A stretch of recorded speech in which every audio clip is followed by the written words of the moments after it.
Hello, everybody, and welcome to Toffee Bluecast. Bit of a different show today. We are going to drop a show addressing a couple of headlines on the Bramley-Moore queuing stuff and all that. So we've seen it. It's what's getting spoke about, and we will hit topics that seem popular. And we've got Luke, who often comes on the show from School of Science, who just seemed like the perfect tick to talk about this. So the Toffee Bluecast is going to address this situation because we've heard people say the bridge isn't safe. Is there other ways? Is there outcomes? And there was a lot of moan after some of the test events at Bramley-Moore Dock. So we'll dive into it. And we've got Luke on the show, haven't we, Paul? Well, yeah. Something slightly different, and it's good to speak to someone who's done a load of drone footage and everything else, and has seen it scale up and up and up until we actually walk through the doors properly, which is good. What we do want to do is we want to bang all of our heads together. So all of you lot in the comments, if you've got any questions for Luke, get them in for him, and he'll answer them freely as we go throughout the show. Go on, Luke, fire away. Yeah, so how's it going, guys? So as both Dan and Paul have mentioned, so one of the recent test events, one of the things that was made fairly clear, and well, one of the things that a lot of Evertonians weren't too happy about is the fact that the bridge. So when people were trying to get to that bridge, they were pretty much getting funneled, and they were having a bit of a stop-start, if I'm not mistaken. I think they actually had traffic control doing stop-start, well, stop and go.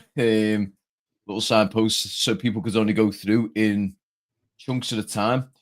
And a lot of people were saying this is a concern over the actual structural integrity of the bridge itself. Now, this itself, I could quite easily say right now that should not be the case. Many people have actually put comments on the likes of Echo articles on Twitter, all over social media, saying that they've driven over there with trucks. I mean, some of the heavy goods vehicles that have been building the stadium have been going over it. And you're talking anywhere between 10, 20, even 30-ton trucks going over there with no issues. And one person even mentioned, they said they were moving flour, of all things. They were moving flour. Like they had a truck bed full of loose flour that they were moving over. And that was weighing in excess of 40 ton. So for that thing going over there with other cars around, bear in mind, your average car's about 1 ton in weight as well. So let's say, for argument's sake, you've got him as well as 3 other cars driving across there. So you've got 43 tons. That's nothing to that bridge. That bridge is so structurally secure. You could have literally the entirety of the Everton fan base crushed together into there, jumping up and down on it, and it would not even budge. Now, the only other way you could look at it is if you look at the walkways. So the gangways either sides, they are fairly narrow, and they are of old, like 1930s wood. But I mean, even them, I have walked across there, and funny enough, I was actually walking across there when just before we were kicking off with the second test event, and there was some guys who were a little bit unsure about. They were looking at it, going, "Oh, is this safe?" I literally walked up. Did you not? This is no hyperbole. Walked up to went. He was fine, bouncing up and down on the thing, and you couldn't even feel a shudder. So for any company, with any council, any government to turn around and say it's down to because we're not too confident on the weight support or the ability to hold an excess weight on that bridge, then they need to rest assured that that thing can handle many people. If I'm able to get my screen on, you able to grab me? Thank you. So yeah, if we look over here, though, like I said, you've got your 2 little gangways here where it's foot traffic only.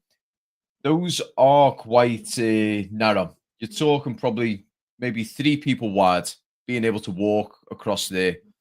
That's probably the only funnel point if they were to say, okay, pedestrians cannot walk on the roads. That's the only thing I would say that causes concern.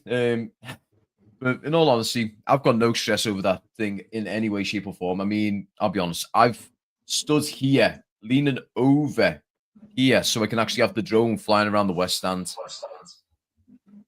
But I know a lot of people were saying, "Oh, what if I don't want to get caught in that crowd again?" Yeah, no stress. If you don't want to get caught in that crowd again, all you've got to do is use side streets. There's plenty of side streets coming across here. So this one's Water Street, and then as you go further down, you got the likes of Blackstone. You got all the other streets down there. If you want to get around that bridge and not worry about queues, just go backwards, go down one of these streets. Absolutely no issues. You're talking maybe an extra 100 meters at worst. But in all fairness, though, I don't think the bridge is ever going to be an issue in regards to the future. Just the fact that the way our stadium is designed, it's designed to have you in there for as long as possible. So gates will be opening up easily 2+ hours before kickoff. So you can get into the stadium. And as long as you've got, say, your mates are on the same sort of level as you. So if you're in the lower south, they're in the lower north, you've got no issues at all because you can quite easily go and meet somewhere in the middle, or you can go to them in the north. They can come to you in the south, and quite literally get a drink, have something to eat, and just chill for a bit before the game. Go to the game, and then after the game, instead of going out immediately, because as we all know, anyone who's goes, you know for a fact, when that final whistle blows, you've got about maybe 20 or 30 minutes before the stewards start chasing you out. They get the batons out and they're like that. Go on, leave. They start chasing you out after about 20 to 30 minutes after the final whistle. It's crazy. But that's never going to be an issue again in this new stadium because they want you in there for as long as possible. They will want you after the game to go catch up with your mates and go grab something to eat. Even if it's not in the stadium itself, chances are the fan plaza, with all the food and drinks are around there, that will most likely still be open for a good couple of hours after the final whistle. So I don't think the bridge will be an issue for the future in more than one way. Do you, I was going to say, Lou, do you reckon going over the bridge, would you think it'll be like the test event where they will keep the road open for people, or do you think they're just going to have it as normal with cars? I do think what they might end up doing is you might try and create a because what's they called it? They called it it was essentially like a dead zone in a way. So from one place to it was basically from point A to point B. You had 2 blockades, and inside to the middle of that, it was pretty much free flow, and you walk around like you walk like what you normally do on a match. Say if you're going down Goodson Road or the Bullens Road, it's just no car traffic's going on around there. You're just free to walk around. I do think they might still have that in place. I know they are easing up on parking restrictions, but I'm not sure what the situation will be with dead zone. So maybe if you've got a blue pass or anything like that, you might be able to still drive through, just having to take into account that there is going to be a lot of foot traffic around there. But time will tell. With it being 52,880 fans walking around there, I don't think they would be letting people through. They might give them an alternative route. So they might say, okay, so instead of coming straight through, what we want you to do is go down Water Street, not Water Street, a street further down, go down, Derby Road, cut across, and then you can park in from there. They'll give you an alternative route rather than you driving straight through the region roads.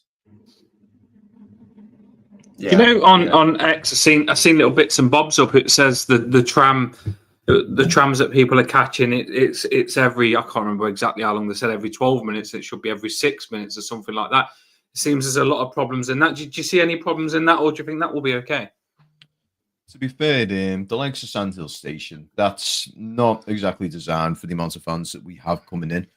I mean, I would say about half of the people who come to the match rely on public transport, whether that be bus, train, or even coaches. So I don't think Sandhills is going to be the answer for that one. As someone said, someone actually mentioned Lime Street just before, and they said they could walk from there. I'll be honest with you. This is part of my running route. So from the very top of the stadium here, I run all the way down here, past the Isle of Man terminal, to the Royal Live buildings. It's about a 15-minute jog for me. So I would say if you're at walking pace, you're talking maybe 25, maybe 30 minutes walk. Now, for someone who's perfectly able-bodied, that's absolutely nothing. That's an absolute doddle. And likewise with Lime Street. So Lime Street, you're pretty much just going into the city via Church Street. getting onto the dock road, getting onto the strand, and just walking straight down. It shouldn't be much of an issue. But as I said prior, anyone who's like not physically able or they are disabled, they will have issues getting there via that, which is why they're going to have to open up a lot of the streets for people with blue passes, which is the best option. Honestly, I mean, as you know, I take my granddad to the game. I think me pushing him on a wheelchair from, say, for argument's sake, the Rover Live building all the way to the stadium and back, it wouldn't be draining on me, but I do think it would actually be draining on my granddad just because he's having to sit there. And if it's a winter's day, it's not fair on him. So being able to park down these side streets is it's critical for people like that. Eugene put a thing saying Mr. Drone walked it from Liverpool Lime Street Station to the Everton Stadium. Yeah, I mean it's probably about a mile, maybe a mile and a half at the worst. But to be honest, there's a lot of parking in the city centre. There's a lot of NCP parking. I know Nelson Dock. The parking in there, you've probably got about 200-300 cars that can be parked in there. And I know that the Freaking Group are looking at buying this, so chances are they might open that up and say, right, before we actually build on it, we're going to use this. What's this? I'm going to have to turn off that comments. Once the Freaking Group open this up, I think before they start building on it, they'll try and capitalize on it and say, okay, you're going to have match day parking in here, pay a tenner per car, and you probably get about 3, maybe 400s. Because I mean, again, Goodson Park, just outside there, you've got that small little space right by the stadium where they park in there, and they probably get upwards of 200 to 300 cars. So time will tell. Time will tell. I mean, I would like for them to. You can see a massive empty plot of land here. Yeah. What's stopping them from opening? Whoever owns this, what's stopping them from opening that up and saying, "All right, pay a tenner, pay 15 quid, come park in here." And there's also the parking here. This is down Walter Street, by the way. There are quite a few of those. There are quite a few of those lots, aren't there? There's heaps of them. Companies that are already there that have quite large car parks. Anyway, it would be, it's a no-brainer, isn't it? Really? Yeah, absolutely. I mean, the amounts of empty plots of land. I mean, you can even see it here going further down. There's just empty dockland here that the Peel Group have. There's nothing stopping them from capitalizing on that while it's their ground. I mean, I'll tell you this from previous experience. Before I came back to the UK, I was living in Christchurch in New Zealand. After the earthquakes, there was a lot of barren land due to the earthquakes. A lot of buildings got knocked down. The city council there took a massive opportunity on that. And before anyone bought on it or built on it, they used it as parking land. They used it for parking. They put their own little pay machines in, and they let people park. And it was a massive benefit for them because they were able to actually get some funding in, and it helped with the rebuilds as well. So if Peel Port or the city council was to do that, they would gain some massive revenue doing that. Because I know, like I said, the city centre is only a stone's throw away. But if the closer you can park, the better. I mean, I think Emma mentioned there. Did she say she mentioned about the any chance the ferry can go to the Isle of Man terminal? Unfortunately, not. The dock would not be. I don't think they'd be able to do that because I'm not 100% certain on this, but I think the dock has to be to a certain boat standard, or the boat has to be to a certain dock standard. So if it doesn't meet that standard, they won't be able to dock there. So if it's too small of a boat, they might not be able to dock on that sort of area. Maybe. Don't quote me on that one. I'm not a seaman. Do you think that, like, obviously they've done a test event, they've done 2 now, so it's getting more packed. Do you think there is going to be any problems when we've got a jam-packed stadium? Because if there is problems, then we're going to have to deal with them when you've got a new stadium. I think you've got a lot of stuff's going to be trial and error, isn't it, Luke? But do you think, in your head, like, being honest, do you think that there's going to be big problems? Oh, there will be. There's always going to be teething problems, especially with it being a new area and a very different sort of approach. Because with Goodson Park, you had all different areas where you could park. You had the likes of the Three Sisters.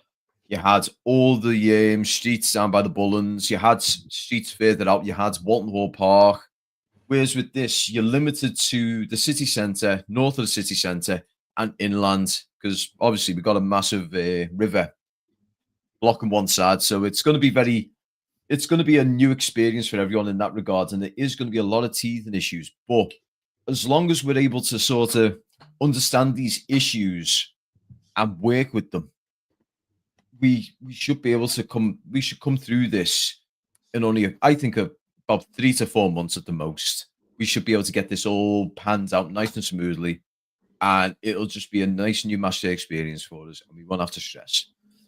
What's it say? Rod Ross, remember when they were going to rebuild the overhead, the likes of concerts and the Euros is going to show the likes of investments in it.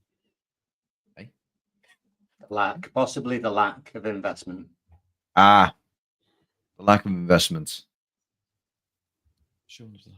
You know what? I think the thing is, though, this is where the freaking group have come into it, because, as I said, they want Nelson Dock. They want.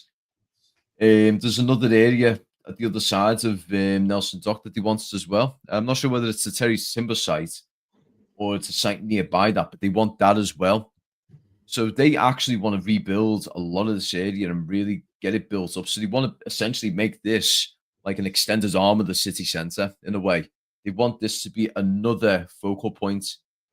So, I mean, you've already got that with Central Key at the moment. You've got really nice cafes there. You've got the accommodated. You've got all the nice apartments there. You've got apartments getting built down there that match the sort of infrastructure that we've already got here on the docks. So the likes of the Titanic over here and the Tobacco Warehouse here. You've got buildings that are brand new builds that look and fit in with this sort of environment.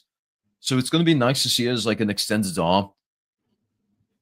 But I was saying on the channel, I think it was on the match reaction and stuff, because it popped up a couple of times. I think once we're there, I think more stuff will become ours. Do you know what I mean? Like, because it'll be ours, and I think stuff around it, the freaking group will probably they'll invest in the car park maybe, and they'll just get what they want. I think you'll see a lot of buildings become ours, and once you get your foot in there, more things will become ours around this area. I mean, I haven't been to the Bramley-Moore dock yet, so I'm listening to you and trying to get a gist of what's wrong and what's right. You don't want to put a dampener on the new stadium, but you do want to get it right. And when obviously things go wrong, it's all, you know how the news are with Everton. They want to say things have gone wrong with this stadium, and the social media plaster it bad as much as they can when they can. So I don't want us to become a laughing stock and hope we're on top of things. Do you think that? So you said basically that we'll be able to handle it, Luke. You definitely think that there won't be a big thing that has to get in place to handle it? Well, I think big moves?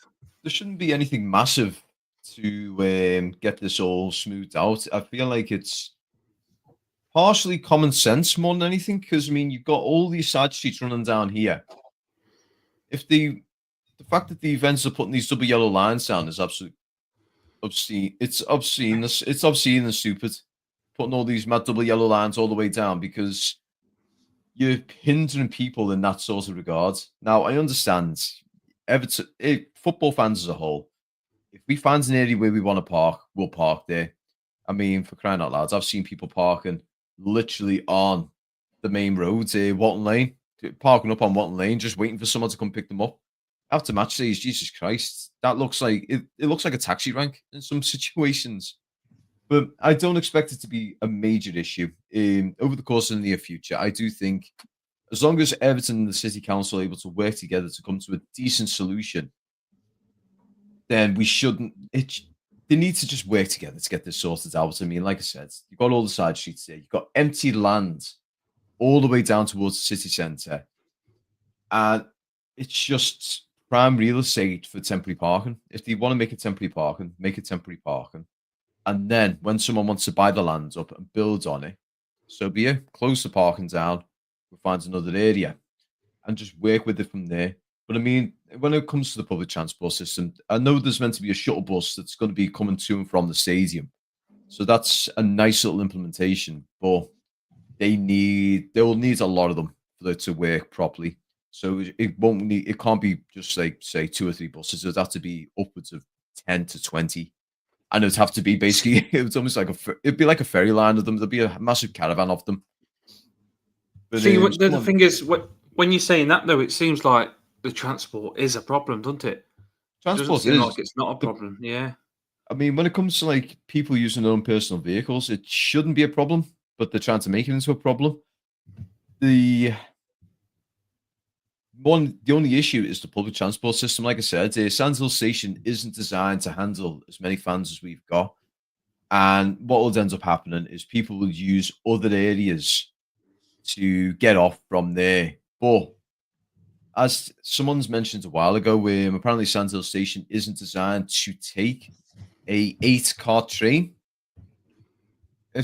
If someone can correct me on that, if I'm wrong on that one, but from what I've been told, apparently we have 4-car trains at the moment for Sand Hill Station, but they want to make it. The general public want 8-car trains for match days so they can get as many people on as possible and have it so that you can use as few trains as possible. But apparently, because of the size of the station itself, you can't really do that. Yeah, let's see what this says. Leader of City Council, Liam Robson. I emailed him complaining about parking facilities for Everton. To look into it, I formed and it's money for the court. Penalising the fans. No, I understand that. I mean, it's one of them. If the City Council is going to make money, they're going to try and make money. But I personally think having a parking area in a few of the empty docks and having it so that the City Council gets money that way is much better than having a fine system.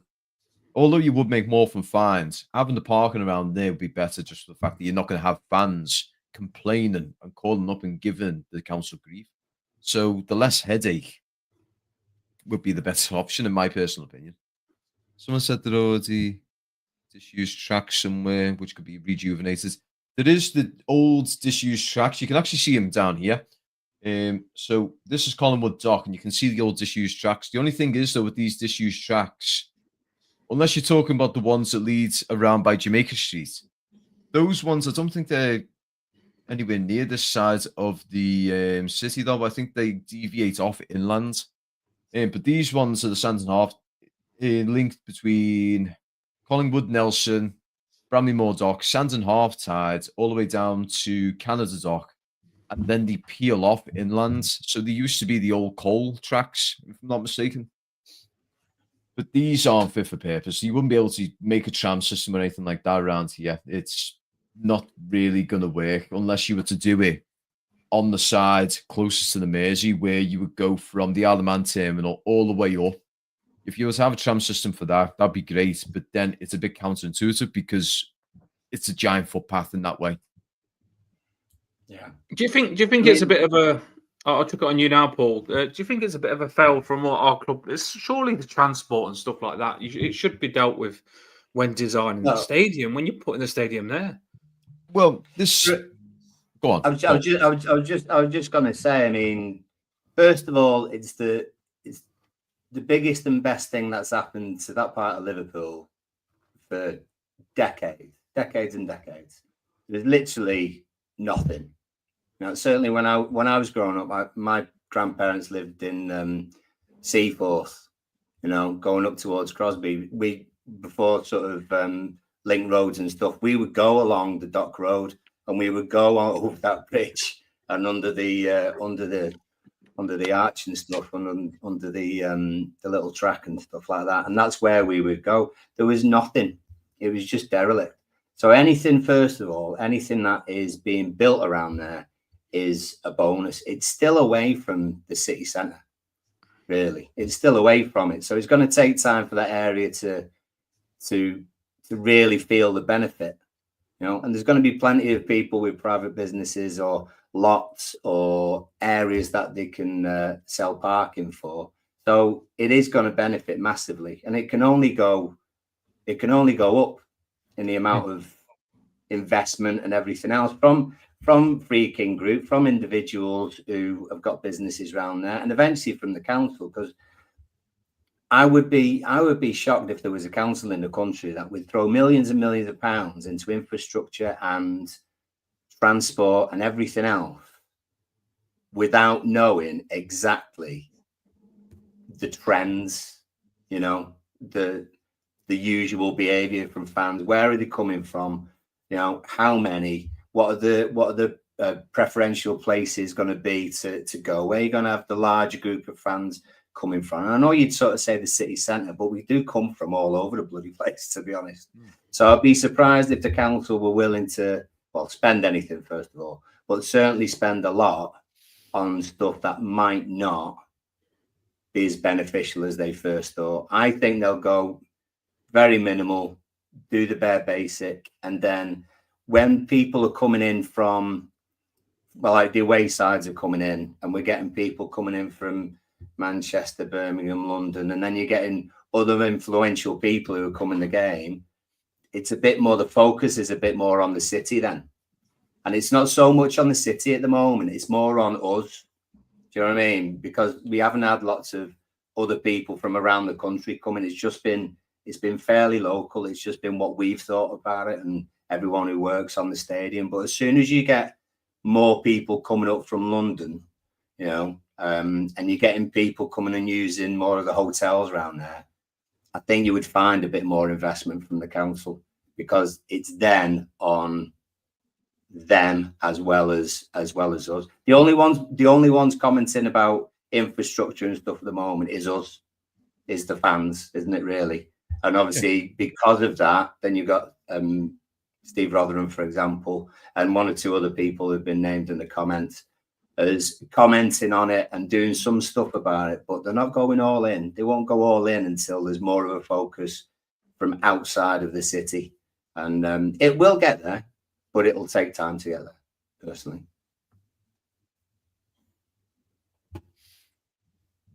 Yeah, absolutely. I mean, I think the most cost-effective way that I think would be, you've got a massive bank of land here. This bank of land, I could quite happily say you could probably get 500 plus cars on it. Oh yeah. All it would take from them to do that is say 4 to 6 pig machines and some lines. You put parking lines in there. You have someone who's like an attendant, and to like 4 to 6 pig machines. Happy days.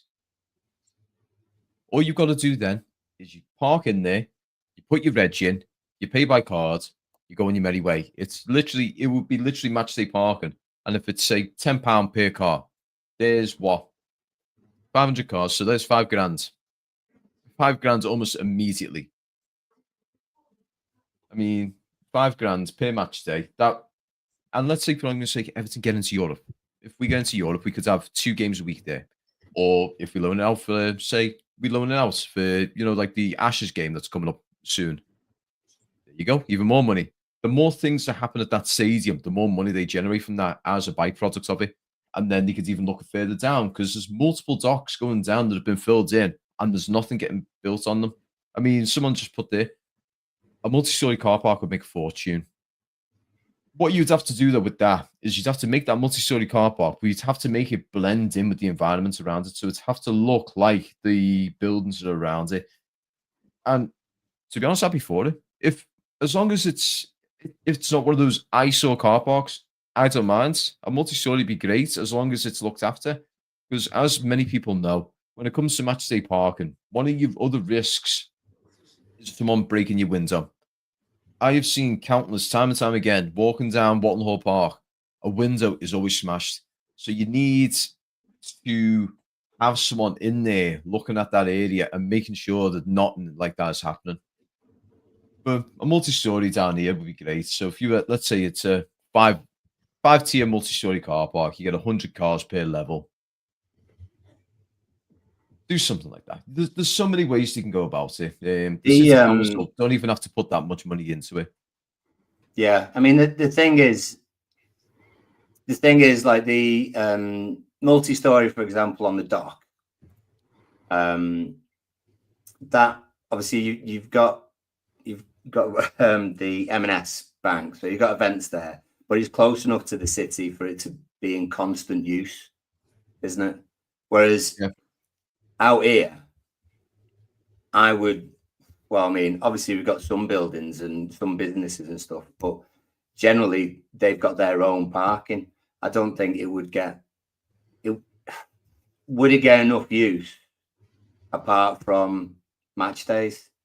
Do you know what I mean? And that seems to be the thing at the moment that I wouldn't be surprised about, is putting one or two people off that aren't connected to the club. The Freakins I think they would obviously throw a lot in, but if you're talking about people investing in a multi-story car park, for example, if they didn't own the land, there's all that sort of stuff, isn't there?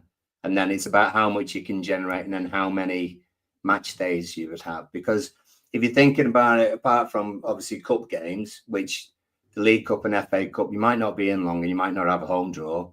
Straight away, you're only talking 19 games. You know? So from a sort of, I'm just trying to get in there, like someone's business mindset.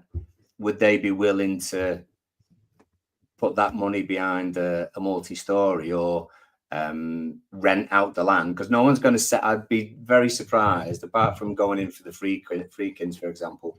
I'd be very surprised if anyone sold their land at the moment. If they own any around there, they would surely rent it. So it's about how much it would make in the short term, really, and whether they've got enough money to sustain it until it actually, or we hope, gets bigger and bigger, and the Euros 2028 and things like that. You know, are people willing to put in now for something that won't happen for a few years? Yeah, I mean, it's one of them. They could, the way the city council could approach it is with like the empty dock lands. Obviously, Peel Ports are the ones who've got the hands on them at the moment. The city council could go to them and say, right, we know that you got this land. What we're thinking of doing is the new Everton Stadium's opening up soon. Would you like to have a share in revenue? All we would ask of you is you give us permission to put these pay machines in and draw some parking lines here and have a parking attendant on the site.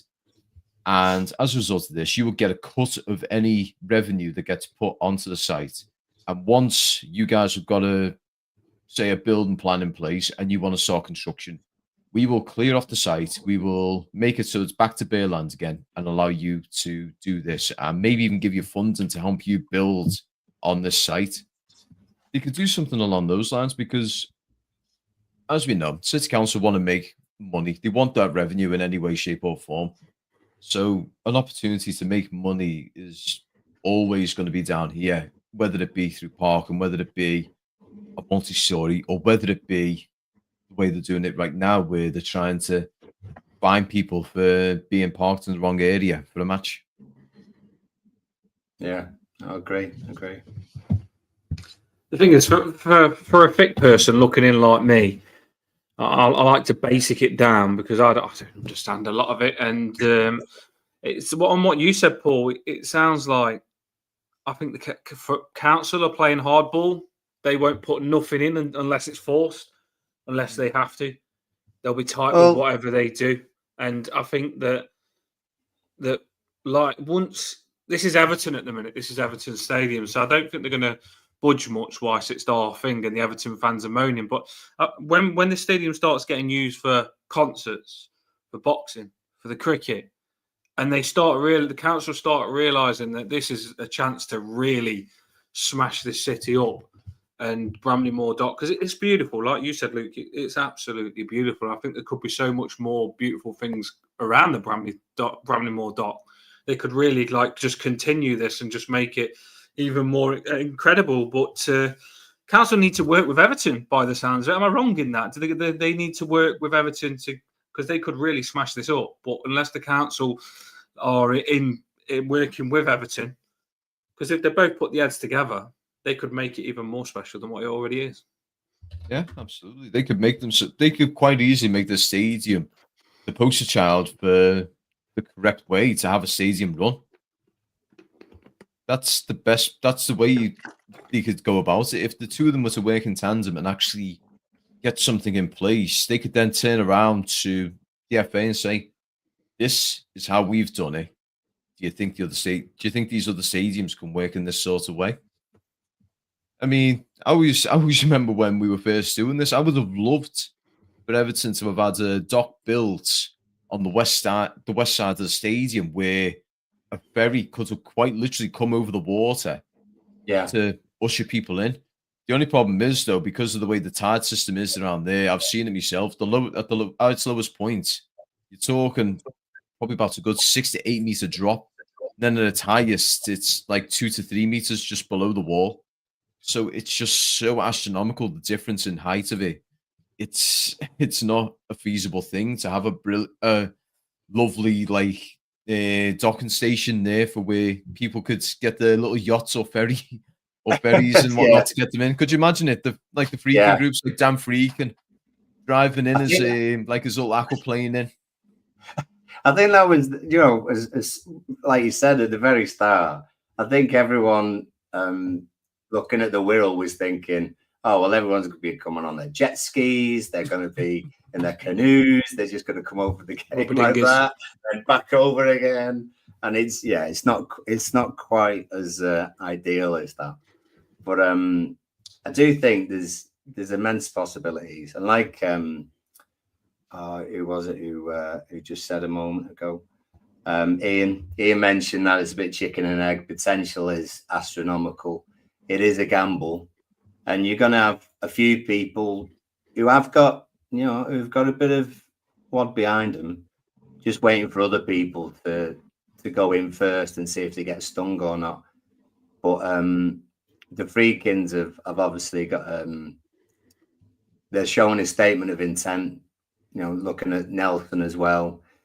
It just needs more retail and stuff like that, doesn't it? There's, that's generally the stuff that brings people in, hotels nearby, things like that. I mean, the Titanic's going to need an extension, I reckon. Yeah, definitely. I know a lot of people have been going on about Nelson Dock being connected with the Leeds Liverpool Canal. I can see where you're coming from that one. You can actually see it right here. So what you normally do, if anyone's got a canal boat or anything like that, and they want to do the Leeds Liverpool Canal, they've got to come through here essentially. So I can actually bring it back and show you. So from here, they come through here and come across to get down. And then they get onto the docking thing. But the only problem is now the stadium has actually interrupted that. I'm not sure what the approach is now, but from what I've been told, the bridge that's on Bramley-Moore dock is basically permanently shut now. They can't open it up anymore. So there's so I don't think you can actually go through via that way. I think what you'd have to do is get it. I don't even think Sands and Half Tides would probably work. You'd have to go further north to get your canal boat carrying on, because it doesn't just end here. It goes further down, if I'm not mistaken. But that was one that was mentioned. I mean, to be honest, I think it'd be a shame if they were completely hovercraft and go everywhere. Yeah. Taking that down the dock road, going on your hovercraft. Make sure you got 2 parking spaces. The only problem is with them is the bloody pebbles to kick up when they're going down. Oh, man. Like that. I'm on my hovercraft. Screw your cars. Sorry, Doily. Maybe next time. Find something else. Pedal taxis, pedal boats. That's what Lulu reckons. That'd be good. I like them. I do like them, to be fair. I mean, I always end up going around in circles, but yeah. How many drunk pedalos? How many drunk pedalos would be going along the Mersey after a good win? All we need now is one of them pedalos in the shape of Indie, and as you're pedaling, it does that. Hey, with the swans. Love it. But no, it is the whole thing's positive, and it's naive to think that it's all going to be perfect day one and then nothing will change afterwards. It'll always be great. And stadiums evolve. Goodison did, obviously, over a long time, and improvements were made around the ground, and ways to get there and everything else. And we had very little sort of space to work with over there. We've got tons of space to work with over here. So there's scope, And I think someone mentioned about getting in touch with your MPs and, your councillors and stuff. That's the way. If there's a decent voice and, we've got our own voices as well connected to the club, they're the ones who can sort of lead the charge. But it can't be everyone just having a moan. It's got to be constructive and, solutions in place. So all the Sandhills talk, which is quite rightly justified, it needs sort of more discussion and being able to come up with suggestions, and then it's up to people in particular roles to put the money where it needs to be. But you're going to have more than one solution, because there's people coming from all different sides of it, isn't there? I mean, like you were saying, Luke, about your granddad and stuff. My dad's on a blue badge. He could not, no chance could we park up bloody hell any far away. It's shocking. We'd have to be close. Otherwise, I'd be dropping him off and then driving half an hour away to try and find a parking space and then coming back again. Yeah. I mean, when Luke said earlier on about with a wheelchair for that long and in the bad weather, you can't be doing that. You just can't be doing that. It wouldn't be nice, and just make the game a bad experience, especially when you've got to come out and steady. Because I think for some people, especially if you're in a wheelchair, you'd be more worried about coming out of the game than what you would actually watching the game, and it could kill you and your experience. So something they've definitely got to get sorted out. I mean, doing this show, I've realised a lot more. Obviously, Luke's put some stuff on the screen, and Paul, you said your part as well. And I do think that when you move into a house, it takes a while to make it a home, and I think that's what it's going to be like with this. I think it's going to take a while to get it right, and there's going to be a lot of stuff where it's going to take time. Just when you move, it's not going to be perfect. It's that sort of area where it's not built, where everything's done. Things are going to have to fall into place after place after place after place, and once we're there, we'll force things. When you look at Everton's social media, we know a lot of them. They're all always putting stuff up on X saying that this is how it's going. This is how the trams are going. This is how the queues are going. It's all being monitored. It's not like I feel in safe hands. Do you know what I mean? Do you get where I'm coming from? I think we're in good hands. I don't think the council are going to be able to hide away from it. So however it goes now, it's going to be on the council. So they're just going to have to work with us no matter what. So I thought chuck this on to make people feel a bit better about it, because some people will probably just read the one headline saying Everton are in big trouble, can't handle the queues.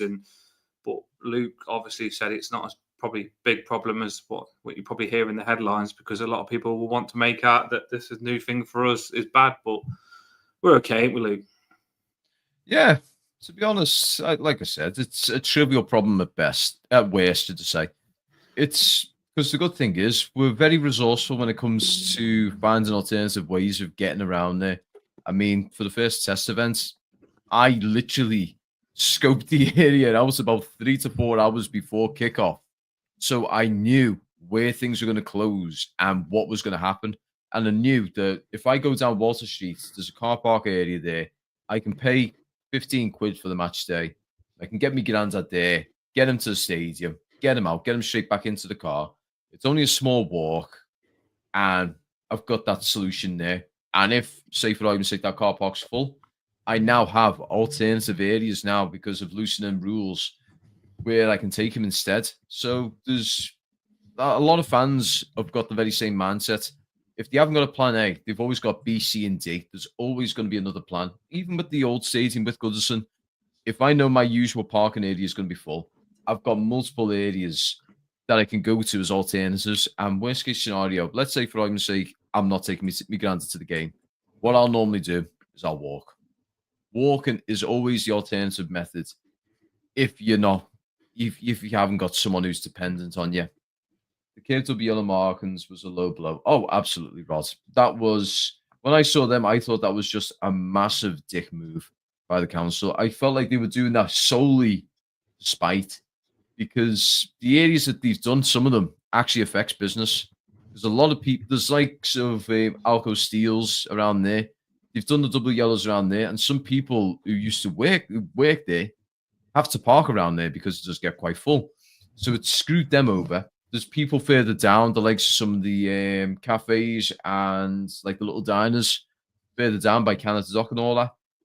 They've done it down there to screw them over. It's a massive low blow that this council have done, and it was massively overthought. Well, so to say, it was massively underthought because he didn't think of the wider repercussions as a result. So it's going to take them quite a while to blast them all away. No, I don't blame you, but I'm about just over 2 miles from my house to the new stadium. It takes me about an hour at most to walk down there.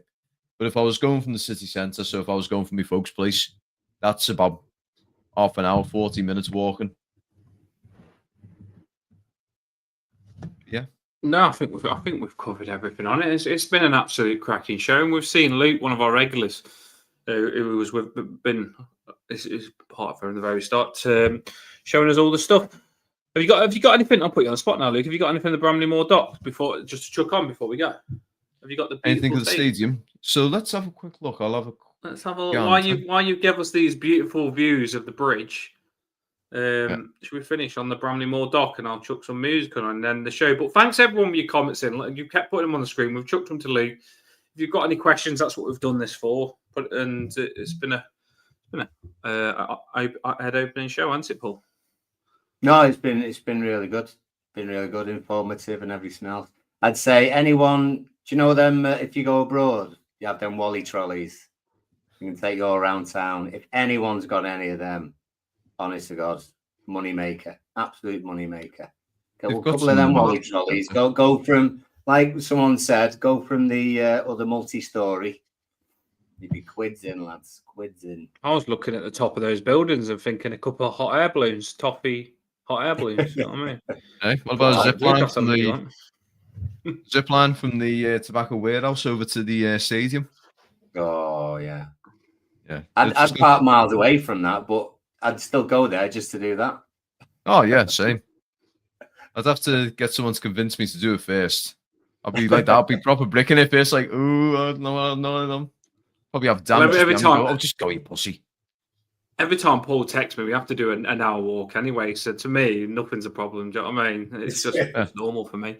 Paul always texts me on a marathon before I get to the game anyway. The women's ground. We go from we go from the women's ground, and I do a power walk anyway. So I'm ready for it. Nice walk, get you ready for the game. Probably need the walk, don't you? Sometimes just when people said people angry coming out when we'd lost in queues. You don't want people in queues. You want them to have their own space. But I think we'll figure it out, people. I don't think there's nothing to worry about. I mean, what have we got there, Luke? So this is part of the Everton way. So this is stuff from last week, but you got some of the R legends there. Let's see if we can recognise any. Yeah, well, there's Bob in the middle. Who's that? Easy Jones as well before our time. I know that much. I don't recognise that one. This is the problem with my little drone. It's only got so much you can see. I think that's Joe. Is that Joe Royal? Yeah, Joe. Oh, it is actually, yeah. Yeah. I think we've got that Sharpie top right. Yeah, you got that Dave. Does it say Dave Watson? Is it? Yeah. And then Ted. Is that Ted? Ted Sagar, yeah, goalkeeper, yeah. Ted Sagar, yeah, he's my favourite goalkeeper. He is. We've got Peter Reed and Andy Gray. It's a shame they didn't have Andy Gray without the hair. That's a good. It's weird seeing him with hair now. Yeah. Well, I've got one in there somewhere that'll get laid eventually. So I'm looking forward to finding it. I hope they give us a clue where it is. Otherwise, it might be a long visit. Yeah, I've got one myself. I'm gonna. Anytime anyone uploads drone footage of it, I always look at the stone, see if I can see mine.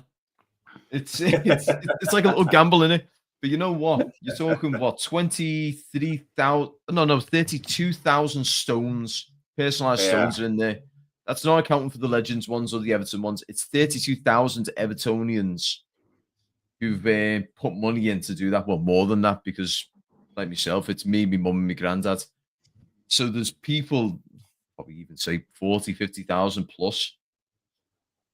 But yeah, it's going to be fun to try and find it. I think they are going to release a thing, an email or something like that to you, and it's going to say it's going to be in this quadrant or this little area. So you've got divides all here and everything. Gives you a fighting chance. Yeah. Yeah. But I mean, even that, you're talking probably a good couple hundred to 1,000 in these sorts of areas. I mean, just imagine the poor soul who's got like one where it's here, where there's no like big stones taking up massive amounts of space. Yeah.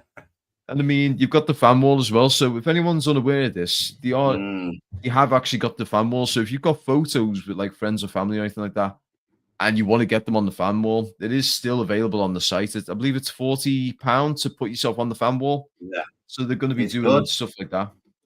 I was gonna send me on the unicorn painted blue on the because I know all the Evertonians hate that.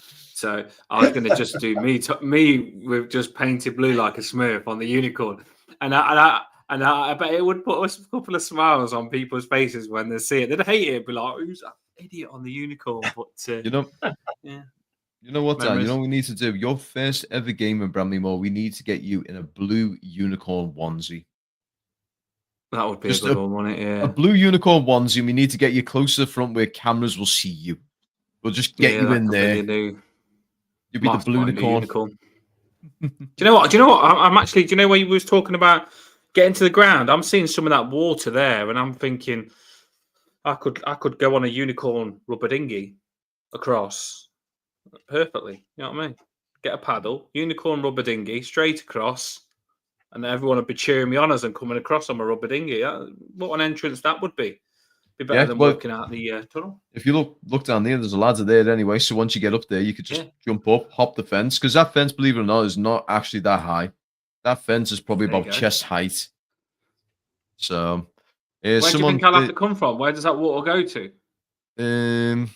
So that's actually a closed off stuff. So you have to go from the top and across. It's going to be interesting. What you're gonna have to do is you're gonna have to start from Central Quay, jump in from there, and then basically you're gonna have to sail across, get out, jump across, get in. You're gonna have to do that right the way across because it's a little channel system. Someone put it up there. James Gramey put. I wonder if any Reds bought some out of spite. I've heard through the grapevine that they have. And what's happened is they've cancelled their order. Basically, they've sussed out. Carragher did it, didn't he? Someone did it for Carragher. I think Gary Neville or someone did it for Carragher, and Everton put a stop to it because it's just taking the piss. You know what I mean? You can't buy them just for taking the piss. It stops other people. Stops other people because the first time that they came out as well, they sold out dead quick, really quick. Yeah, well, if Carragher's going to do that and he's going to buy one, or Gary Neville's going to buy one for Carragher to just take the piss, then they should just give that rock to Everton fan that can't afford it. Do you know what I mean? And just let them have it. Just put it out and just say, one's going for free. Should just do it. Because people would generally really like one that probably can't afford one as well. So if they're going to do anything like that, it's just a joke. But it does look incredible. I can't wait to go there. I can't. It's getting close now, isn't it? What is it? 4 games left at Goodison, or is it 3 now? 4 games left at Goodison. So we've got City. Let's see, City, Ipswich. Damn it. I'm terrible. I'm a terrible Evertonian. I should know every single game ever. Give me a minute. I'll get them up on here. I did know it, but I forgot. But it's going to be like it's going to be rocking. It is going to be rocking, that stadium is. And I've said when we've done the trial events, me and Paul said the same. We said we want to see it when it's full. We want to see it when it's a full Goodison Park, electric. Half full just isn't good enough. But when it's rocking with the sirens. 3 left. 3 left, yeah. City, Ipswich, and Southampton. So you've got 2 teams that are almost guaranteed to be relegated, and 1 team that is more than likely going to get kicked out the league. I'm not going to start any controversy, but I'm just going to put it down there. Do you think? This every time when you've got two girls. Do you think off camera does he sing "My Little Danny, My Little Danny, My Little Toffee Blue Cat"? I've got a new intro for the show. My Little Toffee Blue Cat, get on the show. I do like them though. To be fair, the colours are good. One of them on telly machines. Don't mess about. You know what I mean? Super grabber. But that is it, people. We are going to wrap this up now. It's been a cracking show. Luke has got to. This is his bread and butter. This is his thing. So he's got to show you his stuff. Luke, plug you where to find you. I'm sure people will probably watch the show and think, oh, it's been a really good watch. I've enjoyed seeing some of the stuff you put up. So where do they find you if they want to see more? Right, so if you actually look in the link below in the description on this video, you can actually see a link to my channel. So it is called School Science TV. So we do specialize with the drone footage, but I also do a lot of post-match stuff. And I am working on doing some stuff that's like in a more tactical sort of sense. So we could talk about potential setups, potential formations, alternatives if ever players get injured. I do stuff like that. So we're very similar to how Toffee Bluecast run, but except we're a one-man ship essentially. But yeah, if you like the stuff in the new stadium, if you want to see footage coming for the old stadium when we either bring that down for the Goodson Legacy project or whether we take the top off it and make it into the new women's stadium, you need to get over to the channel, give us some support. It's always greatly appreciated, and I know Dan and Paul really enjoy my content. So also as well, Luke, I just had a message off Tony Snell as well. He's saying say hello because he did the dementia thing with your granddad a while back. I love Snelly in the morning. Yeah, no, I had an absolutely amazing time. Me, my mum, and my granddad, we had a little sit down with Tony Snell. He's an absolutely amazing fella. Absolutely love the bones of him. Really appreciated him having the time to talk to us. Oh, good man. He's a good man, Snelly. Yeah.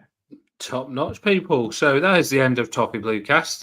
A different one for you all. I hope you enjoyed it. You did get involved in the comments. Remember, do hit that like and subscribe.